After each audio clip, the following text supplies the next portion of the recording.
الحمدللہ والصلاۃ والسلام علی رسول اللہ اما بعد۔ اجازت طلب کرنے کے لیے دروازے کو سختی کے ساتھ کھٹکھٹانا غیر مناسب عمل ہے، کیونکہ یہ بے ادبی کا طریقہ ہے۔ انس بن مالک رضی اللہ عنہ کہتے ہیں کہ اللہ کے نبی صلی اللہ علیہ وسلم کا دروازہ لوگ ناخن سے کھٹکھٹایا کرتے تھے تاکہ بہت تیز آواز، بلند آواز نہ ہو۔ حافظ ابن حجر رحمہ اللہ فرماتے ہیں کہ یہ ادب میں مبالغہ پر محمول ہے، اور یہ وہاں اچھا ہے جہاں پر آدمی گھر کے قریب ہی ہو اور اتنی معمولی آواز سے اس تک آواز پہنچ جائے کہ کوئی دروازے پر اجازت طلب کر رہا ہے۔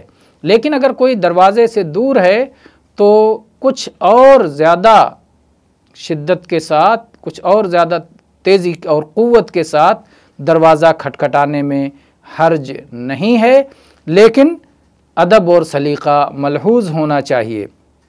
اسی طرح سے ایک عالم کے بارے میں مروی ہے کہ کسی عورت نے ان کا دروازہ کھٹکھٹایا کوئی مسئلہ پوچھنے کے لیے، اور اتنا تیز کھٹکھٹایا کہ وہ نکلے اور انہوں نے کہا کہ تم تو بالکل پولیس کی طرح دروازہ کھٹکھٹا رہی ہو۔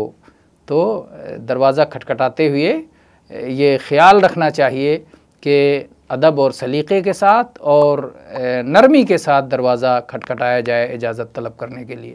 واللہ اعلم والحمد للہ رب العالمین۔